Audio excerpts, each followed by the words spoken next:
فرزند زہرا یہ حالات برے ہیں۔ کاشانہ بصیرت ایک ایسا مکمل یوٹیوب چینل جس پر محروم بصارت کے لیے بالخصوص اور تمام افراد کے لیے بالعموم سینکڑوں کی تعداد میں اسلامی کتب دستیاب ہیں۔ لہذا گزارش ہے کہ آپ اپنی ذمہ داری نبھاتے ہوئے کاشانہ بصیرت کو سبسکرائب کرنے کے ساتھ ساتھ بیل آئیکن کو پریس کیجیے تاکہ آپ علم کے حصول کے ساتھ ساتھ مذہب اہل بیت کی اشاعت میں بھی اہم کردار ادا کرتے رہیں۔ کاشانہ بصیرت۔ فرزند زہرا یہ حالات برے ہیں۔ بسم اللہ الرحمن الرحیم۔ السلام علیکم سامعین، کاشانہ بصیرت کا یوٹیوب چینل میں سیمی زوار اور ہم مل کر جو کتاب آج کل پڑھ رہے ہیں اس کا نام ہے اصلاح الرسوم الظاہرہ بکلام العطرۃ الطاہرہ، معروف باصلی اسلام اور رسمی اسلام، تصنیف و تالیف علامہ شیخ محمد حسین النجفی کی ہے، اور یہ ہے ریڈنگ کا پارٹ نمبر 5۔ یہاں پر ہم کتاب کے صفحہ نمبر 44 پہ ریڈنگ کا آغاز کریں گے، اور یہ پہلے بتاتے چلیں آپ کو کہ ہم کس موضوع کو پڑھ رہے ہیں۔ یہاں پر جو ایک عنوان کے جو تھا کہ اصول اسلام و ایمان، اس حوالے سے جو ہم نے پڑھا کہ اگر اسلام و ایمان کے اصول کو یکجا کیا جائے تو وہ حسب ذیل 5 بنتے ہیں۔ نمبر 1 توحید، پھر عدل، نبوت، امامت، اور 5واں قیامت۔ تو ہم نے توحید کے حوالے سے پچھلی نشست میں جہاں جو کچھ اس کتاب میں تحریر ہے وہ مکمل پڑھ لیا تھا، اور اب ہم پڑھنے جا رہے ہیں کہ عدل کے بارے میں۔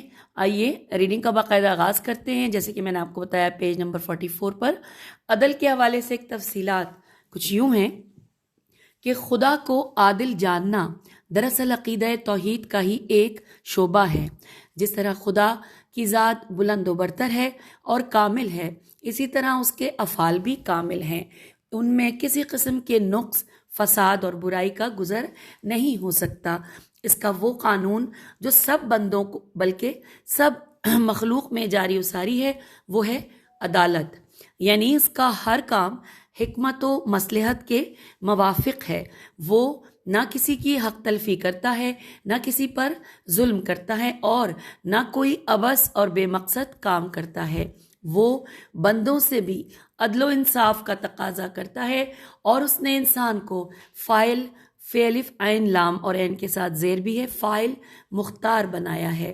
وہ چاہتا ہے کہ بندے اس اختیار کو قانون عدالت کے مطابق صرف کریں، سواد سے ہے صرف کریں۔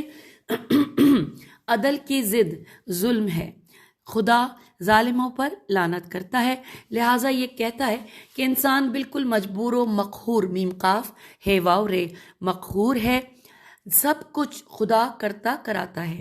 یہ بھی خلاف عدل اور خلاف اسلام ہے، اور یہ کہنا بھی غلط ہے کہ انسان بالکل مطلق العنان ہے، بلکہ حقیقت الامر وہ ہے جو بانی اسلام کے چھٹے جانشین حضرت امام جعفر صادق علیہ السلام نے بیان فرمائی کہ لا جبرو ولا تقویز بل امر بین الامرین۔ یہاں پر یہ کیونکہ زیر زبر پیش نہیں تھا، لیکن ہم نے کوشش کر کے اس کو پڑھا، ترجمہ لکھا نہیں ہے لیکن سمجھ میں آنے والی بات ہے۔ نیچے لکھا ہے کہ لہٰذا جو شخص ذرہ برابر نیکی کرے گا وہ اس کی جزا پائے گا، اور جو ذرہ برابر برائی کرے گا وہ اس کی سزا پائے گا۔ اور اب آئیے تیسرا، پہلا ہم نے پڑھا توحید، پھر پڑھا عدل، اور اب تیسرے نمبر پہ ہیڈنگ ہے نبوت۔ تفصیلات یوں لکھی ہیں کہ جب یہ حقیقت ثابت شدہ ہے کہ اس کائنات کا خالق و مالک ہے، اور وہ ہے بھی عادل و حکیم کہ کوئی کام عبث و بے مقصد نہیں کرتا، تو پھر قدرتی طور پر انسانی ذہن میں یہ سوال پیدا ہوتا ہے کہ اس نے یہ کائنات کیوں بنائی، اور بالخصوص اس نے حضرت انسان کو خلت وجود کیوں عطا فرمایا ہے، وہ کیا چاہتا ہے، اس کی رضا و ناراضگی کن باتوں میں مضمر ہے۔ ہماری نااہلی کی وجہ سے نہ تو وہ ہم سے کلام کرتا ہے اور نہ ہی ہم اس سے کلام کر سکتے ہیں۔ اس لیے عقل و شرع شین رے عین کہتی ہے کہ خالق اور عام مخلوق کے درمیان کچھ وسیلے ہونے چاہیے جو خدا سے پیغام لیں اور مخلوق تک پہنچائیں۔ حاکم مطلق یعنی خدائے واحد و یکتا کے احکام و قوانین اس کی رعایا اور مخلوق تک پہنچانے اور ان کا عملی اجرا کرنے کرانے والوں کو ہی رسول و نبی کہا جاتا ہے، چونکہ نبی عام مخلوق میں خدا کا نمائندہ ہوتا ہے اور سب پر اس کی اطاعت لازم ہوتی ہے۔ اس کے احکام خدا کے احکام ہوتے ہیں، اس کے بالمقابل کسی کو رائے زنی قیاس آرائی کرنے اور اس کے فیصلے کے سامنے کسی کو چوں چرا کرنے کا حق نہیں ہوتا۔ اس لیے عقل سلیم اور شرع قویم قاف واو یہ میم کہتی ہے کہ اسے انسان اور انسان کامل ہونا چاہیے۔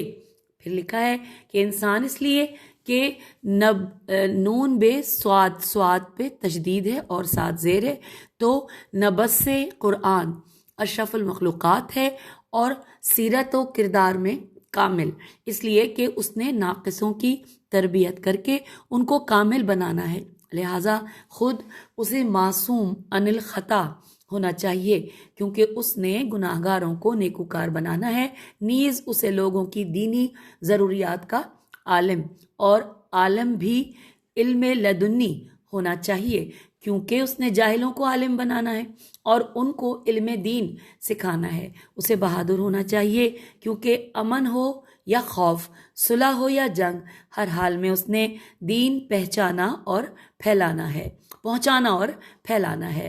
الغرض اسے تمام انسانی کمالات سے متصف اور تمام انسانی نقائص نون قاف الف حمزہ صاد تمام انسانی نقائص سے پاک و صاف ہونا چاہیے تاکہ اس کی سیرت و کردار لوگوں کے لیے ایک مثال و معیار قرار پا سکے۔ یہ نبوت جو حضرت آدم علیہ السلام سے شروع ہوئی تھی، عبداللہ و آمنہ کے لال حسنین شریفین علیہم السلام کے جد نامدار حضرت محمد مصطفیٰ صلی اللہ علیہ وآلہ وسلم کی ذات گرامی صفات پر ختم ہو گئی۔ اب قیامت تک ان کے بعد کوئی نیا نبی نہیں آئے گا، اب قیامت تک ان کے بعد انہی کی ذات بابرکات کا اسوہ حسنہ ساری کائنات کے لیے خضر راہ اور مشعل ہدایت ہے۔ یہاں پر یہ شعر مل کے پڑھتے ہیں کہ رخ مصطفیٰ ہے وہ آئینہ کہ اب ایسا دوسرا آئینہ نہ ہماری بزم خیال میں نہ دکان آئینہ ساز میں۔ اور اب آئیے چوتھے نمبر پہ ہم پڑھنے جا رہے ہیں عنوان امامت۔ لکھا ہے کہ موت برحق ہے جس نے خدا کے سوا کوئی ہستی بھی جس سے مستثنا نہیں ہے۔ اور یہاں پر ایک مصرع کہ جب احمد مرسل نہ رہے کون رہے گا، یہ سوالیہ نشان بھی ہے اور مصرع سوالیہ ہے۔ بنا بری نبی و رسول صلی اللہ علیہ وآلہ وسلم کی دنیا سے اٹھ جانے کے بعد اگر رعایا کے لیے کسی مرکز کا کوئی انتظام نہ کیا جائے اور خدائی قانون کے جاری کرنے والے اور پیغمبر کی لائی ہوئی شریعت کی حفاظت کرنے والے کا کوئی بندوبست نہ کیا جائے بلکہ عام لوگوں کو مطلق العنان اور ان کو اپنی رائے اور مرضی کے مطابق عمل کرنے کی آزادی دے دی جائے تو نتیجہ یہ برآمد ہوگا کہ لوگ افتراق و انتشار کا شکار ہو جائیں گے۔ پیج 47 پہ ہم آ گئے ہیں۔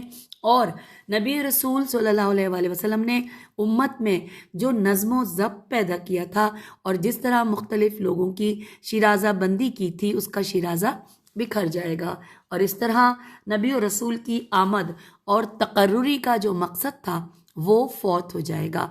لہٰذا خدائے حکیم کے لیے محال ہے کہ وہ ایسا کرے اور اپنے کیے پر خود پانی پھیرے۔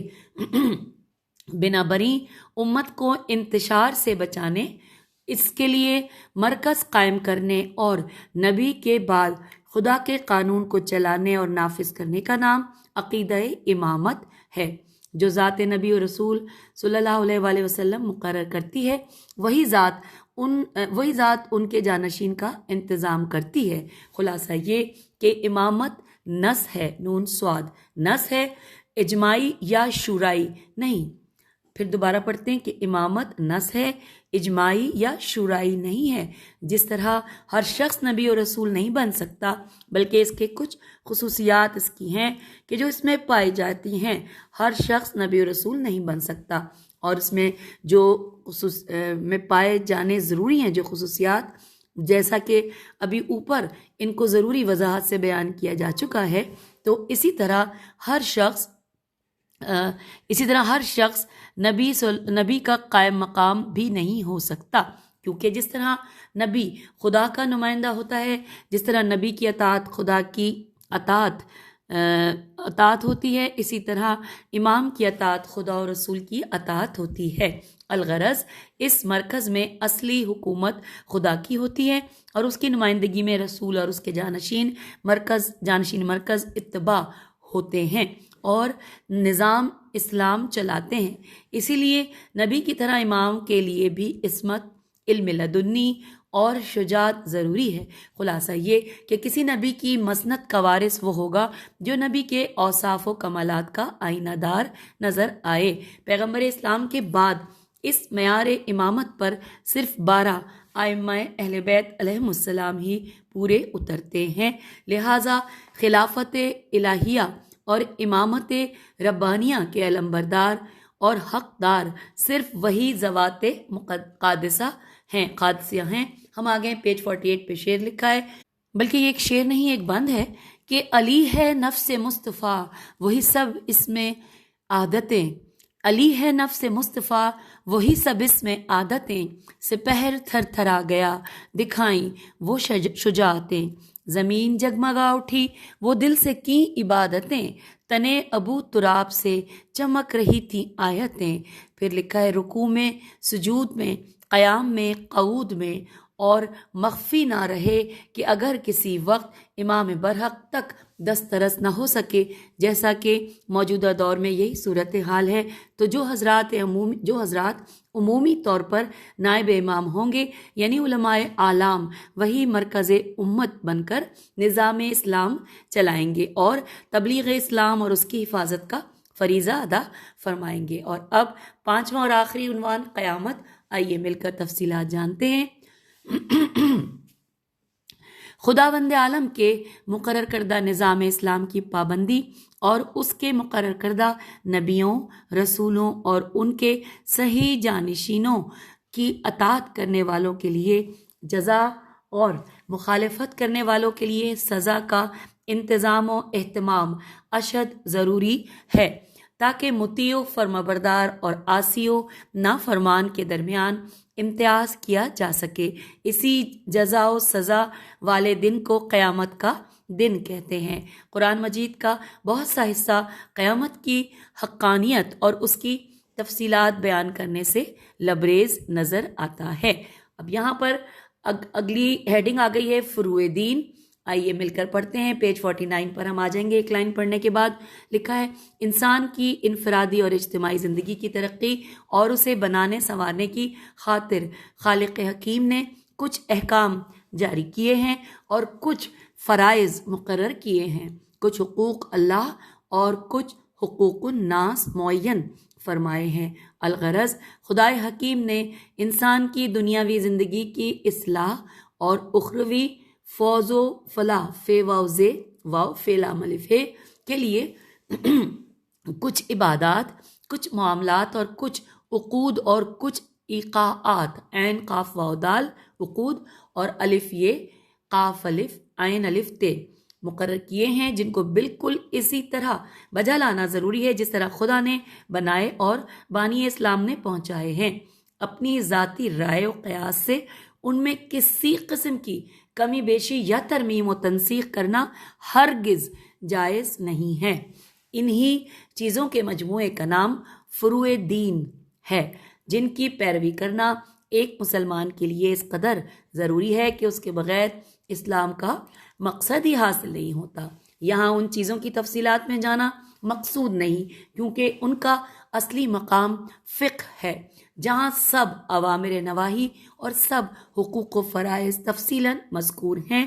ہم نے بھی بفضل تعالی قوانین الشریعہ فی فقہ الجعفریہ میں بڑی تفصیل جمیل کے ساتھ ان کو بیان کر دیا ہے۔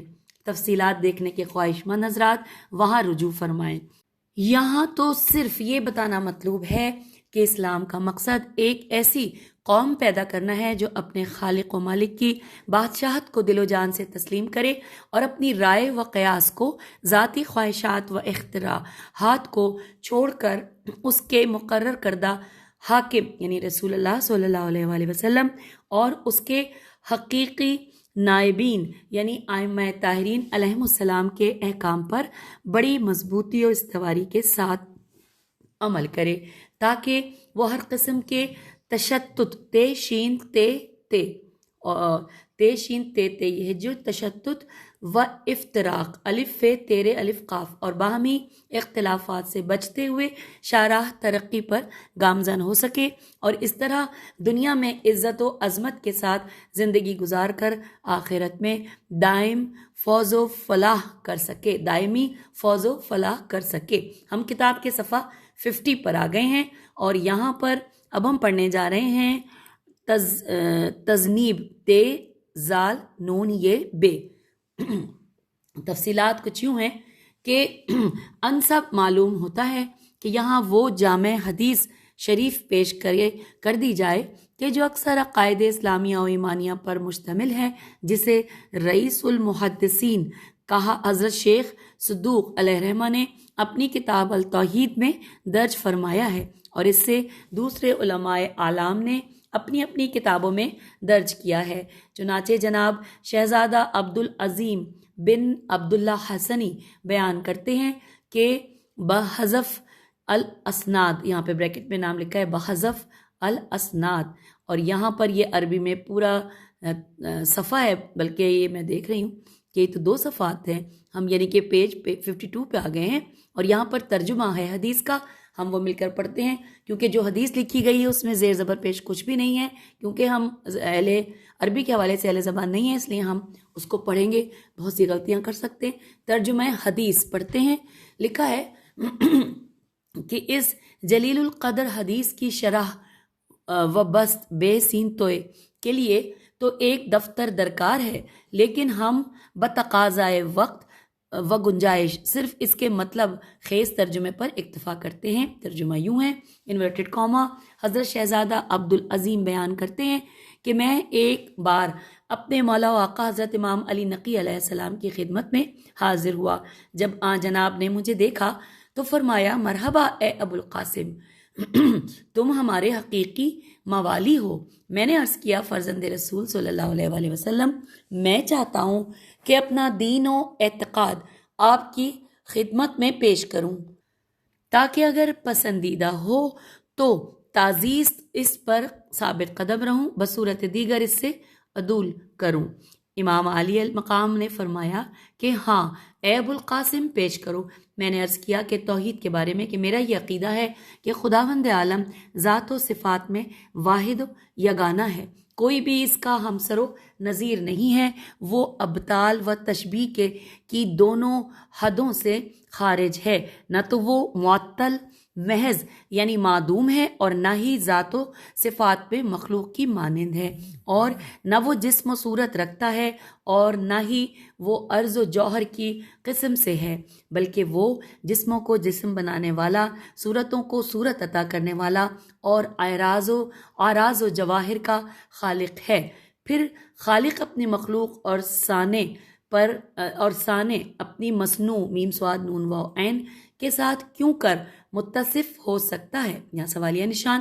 وہ کائنات کی ہر چیز کا رب اور خالق و مالک ہے، اور نبوت کے متعلق میرا عقیدہ یہ ہے کہ جناب محمد صلی اللہ علیہ وآلہ وسلم اللہ کے بندے ہیں اور بندے خاص ہیں، اس کے رسول اور تمام انبیاء علیہ السلام کے سلسلہ مبارکہ کے ختم کرنے والے ہیں، اب قیامت تک ان کے بعد کوئی نیا یا پرانا نبی بحیثیت نبی نہیں آ سکتا، اور امامت کے بارے میں میرا عقیدہ یہ ہے کہ رسالت مواب کے بعد ان کے جانشین امام برحق اور ولی امر حضرت امیر المومنین علی ابن ابی طالب علیہ السلام ہیں، اور ان کے بعد حضرت امام حسن علیہ السلام، ان کے بعد امام حسین علیہ السلام، پھر علی علیہ السلام بن حسین علیہ السلام، پھر حضرت محمد بن علی علیہ السلام، پھر حضرت جعفر بن محمد علیہ السلام، پھر حضرت موسیٰ بن جعفر علیہ السلام، پھر حضرت علی بن موسیٰ، اور پھر حضرت محمد بن علی علیہ السلام، اور ان کے بعد آپ امام برحق ہیں۔ جب شہزادہ عبدالعظیم کا سلسلہ کلام یہاں تک پہنچا تو امام علی مقام نے فرمایا، اور میرے بعد میرا بیٹا حسن علیہ السلام، حسن عسکری امام ہوگا، اور اس وقت لوگوں کی کیا حالت ہوگی جب حسن عسکری علیہ السلام کے خلف یعنی صالح کا دور ہوگا۔ خلف علیہ السلام خیلام فے اور ساتھ زیر ہے علیہ السلام صالح کا دور ہوگا۔ شہزادہ بیان کرتے ہیں یہاں پر کہ میں نے عرض کیا کہ میرا آقا اس وقت کیا حالت ہوگی، تو امام علیہ السلام نے فرمایا کہ بوجہ غیبت کبریٰ نہ تو وہ دکھائی دیں گے، اور ان کے ظہور تک ان کو ان کے حقیقی نام میم ہے میم دال، سامعین یہ بریکٹ میں الگ الگ لکھا ہے، جوڑ کے نہیں لکھا ہوا، میم ہے میم دال محمد سے یاد کرنا بھی ممنوع ہوگا۔ ہاں جب ظہور فرمائیں گے تو زمین کو عدل و انصاف سے اس طرح بھر دیں گے جس طرح کہ اس سے قبل ظلم و جور سے بھر چکی ہوگی۔ ہم آگئے پیج 54 پر۔ شہزادے کا بیان ہے کہ میں نے یہ سن کر عرض کیا کہ میں ان کی امامت و خلافت کا بھی اقرار کرتا ہوں، پھر اپنے عقائد کا سلسلہ جاری رکھتے ہوئے کہا کہ اور میرا یہ بھی عقیدہ ہے کہ جو شخص ان ائمہ اہل بیت علیہم السلام کا دوست ہے وہ خدا کا دوست ہے، اور جو ان کا دشمن ہے وہ خدا کا دشمن ہے۔ ان کی اطاعت خدا کی اطاعت اور ان کی نافرمانی خدا کی نافرمانی ہے، اور میرا یہ بھی عقیدہ ہے کہ جسمانی معراج رسول خدا صلی اللہ علیہ وآلہ وسلم معراج یہ برحق ہے، اور قبر میں سوال و جواب کا ہونا بھی برحق ہے، اسی طرح جنت و جہنم کا وجود بھی برحق ہے، اسی طرح پولیسرات اور اعمال کا میزان عدل پر تولا جانا بھی برحق ہے، اور یہ کہ قیامت ضرور آئے گی، اس میں کوئی شک و شبہ نہیں ہے۔ ایک دن ضرور خدا تعالیٰ مردوں کو زندہ کرے گا، اور میرا یہ بھی عقیدہ ہے کہ ولایت اہل بیت علیہ السلام کے بعد مندرجہ ذیل امور اہم، جو اہم کا ورڈ ہے یہ بریکٹ پہ لکھا ہوا ہے، مندرجہ ذیل امور واجب ہیں، اہم ہیں، نماز، زکوٰۃ، روزہ، حج، جہاد اور امر بالمعروف و نہی عن المنکر۔ حضرت امام علی نقی علیہ السلام نے یہ اعتقادات حقہ سماعت فرما کر فرمایا کہ اے ابو القاسم، خدا کی قسم یہی وہ خدا کا پسندیدہ دین ہے جسے اس نے اپنے بندوں کے لیے منتخب فرمایا ہے۔ اور اس کے بعد آگے لکھا ہے کہ اس پر یہاں پر ایک حدیث لکھی ہوئی ہے، ان الدین عند اللہ الاسلام ومن، اچھا یہاں پہ کیونکہ زیر زبر پیش نہیں غلطی کی گنجائش ہو سکتی، آئیے اس کا ترجمہ کہ اس پر ثابت قدم رہو، خدا تمہیں دنیا و آخرت میں اس پر ثابت قدم رکھے گا۔ بریکٹ میں اس کے لیے حوالہ لکھا ہے عماد الاسلام جلد نمبر 1۔ اور اب آئیے ہم اگلے صفحے کی جانب آگے ہیں، یعنی کہ پیج 55 پر، اور یہاں پر دوسرا باب شروع ہونے جا رہا ہے، دوسرا باب کہ جس کا عنوان ہے عقائد اسلامیہ میں تحریفات و بدعات کا بیان، تحریفات و بدعات کا بیان۔ آئیے پڑھتے ہیں۔ جیسا کہ پہلے باب کی ابتدا میں عرض کیا گیا کہ اسلام جوں جوں اپنے چشمہ صافی سواد الف فے چھوٹی ہے سے دور ہوتا گیا، توں اس میں کہیں فلسفے کی غلاظت، کہیں علم کلام کی کدورت، اور کہیں ذاتی خیالات و قیاسات کی گرد و غبار شامل ہوتی گئی، اور اس کا مقدس حلیہ بگاڑتی چلی گئی۔ مناسب سمجھا گیا کہ اس باب میں بڑے اختصار کے ساتھ ان کدورتوں اور کثافتوں کا اجمالی تذکرہ کر دیں تاکہ اصل و نقل میں امتیاز کرنا آسان ہو جائے، اور پھر ان عقائدی تحریفات و بدعات سے دامن بچانا سہل ہو جائے اور اصلی اسلام کا مقدس چہرہ اپنی پوری تابناکی کے ساتھ جویان حق و حقیقت کے سامنے جلوہ گر ہو جائے۔ چنانچہ فاضل شبلی نعمانی اپنی کتاب علم الکلام کے صفحہ نمبر 158 طبع لاہور پر ان مسائل میں سے بعض کی نشاندہی کرتے ہوئے لکھتے ہیں انورٹڈ کاما کہ سب سے بڑی غلطی متاخرین سے یہ ہوئی کہ سینکڑوں وہ باتیں جن کو نفین نون فے یہ الف دو زبر نفین یا اثباتن مذہب اسلام سے چنداں تعلق نہ تھا عقائد اسلام میں شامل کر لی گئیں اور علم کلام کا بڑا حصہ ان کے اثبات و استدلال میں صرف ہو گیا۔ شرح مواقف اور شرح مقاصد وغیرہ سے مسائل اعتقاد کا انتخاب کرو تو سینکڑوں تک تعداد پہنچے گی، حالانکہ ان میں سے جن کو عقائد سے تعبیر کیا جا سکتا ہے دہائی سے بھی کم ہوں گے۔ نمونے کے لیے ہم چند مسائل ذیل میں درج کرتے ہیں۔ ہم آ گئے ہیں پیج 56 پر اور یہاں پر نمبر وار یہاں پہ مسائل دیے گئے ہیں۔ آئیے، یہ میرے خیال 8 9 دیے گئے ہیں۔ نمبر 1، صفات باری عین باری نہیں۔ 2، خدا کے ساتھ قیام حادث ممکن نہیں ہے۔ 3، بقا ایک صفت وجودی ہے جو اصل وجود پر زائد ہے۔ 4، سمع و بصر سین میم عین و بے سوادرے سمع و بصر جو خدا کے اوصاف ہیں تمام محسوسات سے متعلق ہو سکتے ہیں۔ نمبر 5، کلام باری میں کثرت نہیں بلکہ وہ واحد محض ہے۔ اور نمبر 6، خدا کا کلام نفسی مسموع ہو سکتا ہے میم سین میم واو عین۔ نمبر 7، استطاعت قبل فعل ہے۔ نمبر 8، معدوم کوئی شے نہیں۔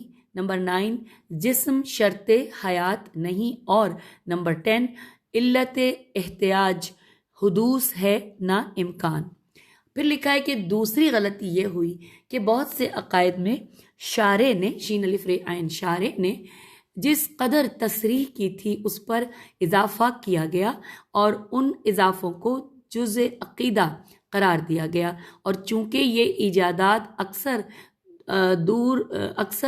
دور از کار تھیں اس لیے ان کے ثابت کرنے میں ہر قسم کی سینہ زوری صرف کی گئی جو بالکل رائگاں گئی انورٹڈ کاما کلوز۔ سینکڑوں میں سے صرف چند مسائل کی نشاندہی فاضل شبلی نے کی ہے اور چند کی ہم کرتے ہیں۔ اب یہاں پہ اسی طرح نمبر وار دیا گیا ہے 10 تک، تو اس صفحے پہ نظر آ رہے ہیں، اس سے آگے پڑھیں گے جائیں گے تو دیکھتے ہیں۔ نمبر 1، حقیقت شرک کیا ہے، اس کے سمجھنے میں افراط و تفریط سے کام لیا گیا۔ 2، اللہ تعالیٰ کے سوا کوئی عالم الغیب ہے یا نہیں۔ نمبر 3، نبی و امام کا علم کلی ہے یا جزوی جیم زے چھوٹی ہے اور جیم پہ پیش ہے۔ نمبر 4، انبیاء و ائمہ انسانی نوع کے افراد کاملہ ہیں یا ان کی کوئی علیحدہ نوع ہے نون واو عین۔ نمبر 5، نبی و امام حاضر و ناظر ہیں یا نہیں۔ نمبر 6، خدا نے نظام کائنات کا چلانا نبی و امام کے سپرد کیا ہے یا نہیں۔ نمبر 7، وسیلے کی ضرورت ہے یا نہیں اور وسیلے کا صحیح مفہوم کیا ہے۔ نمبر 8، نبی و امام کے حق میں غلو ممکن ہے یا نہیں، اور بالآخر نوبت بائیں جا رسید کہ نمبر 9 کے نبی و امام کھاتے پیتے ہیں یا نہیں۔ نمبر 10، نبی و امام کے زن و شوہر والے تعلقات کس طرح ہوتے ہیں، اور یہ کہ آیا وہ پیدا ہوتے ہیں یا بنے بنائے آسمان سے نازل ہوتے ہیں۔ تو آئیے یہاں پر یہ سامعین یہ بس کل یہی تھے 10، اور کیونکہ ہم پیج 57 پر آئے تو یہاں پر بس اتنے ہی بتائے گئے تھے۔ پھر لکھا ہے کہ تو آئیے ذیل میں پہلے شرک کی مذمت، اس کی حقیقت اور اس کے اقسام پر قدر تفصیل کے ساتھ اور باقی مسائل پر قدر اختصار کے ساتھ کچھ گفتگو ہو جائے۔ ہیڈنگ آ گئی شرک کی مذمت اور اس کی حقیقت۔ لکھا ہے جاہلی دور کے بقیہ السیف بقیت السیف بے قاف یہ تے الف لام سین یہ فے، بقیت السیف میں سے جو اسلام کی کفر کش اور شرک شکن تلوار سے بچ گئے اور بدقسمتی سے عالم اسلام کی اکثریت ان کی زد میں آ گئی۔ ایک مسئلہ شرک بھی ہے۔ اسلام میں شرک کو اکبر الکبائر اور ناقابل معافی جرم و گناہ قرار دیا گیا ہے، جیسا کہ ارشاد قدرت ہے ان اللہ لا یغفر، یا اچھا یہاں پہ یہ قرآن کی جو آیت ہے اس کا یہ نہیں لکھا ہوا کہ کون سی آیت ہے اور کون سی اس کی صورت ہے، لیکن ترجمہ بھی موجود ہے۔ کوشش کرتے ہیں اس لائن کو بھی پڑھ لیں، غلطی نہ ہو۔ ان اللہ لا یغفر ان یشرک بہ ویغفر ما دون ذالک لمن یشاء۔ القرآن۔ خدا ترجمہ انورٹڈ کاما کہ خداوند عالم بلا توبہ شرک کو ہرگز معاف نہیں کرتا، اس کے علاوہ جو گناہ ہیں جو جسے چاہتا ہے معاف کر دیتا ہے، انورٹڈ کاما کلوز۔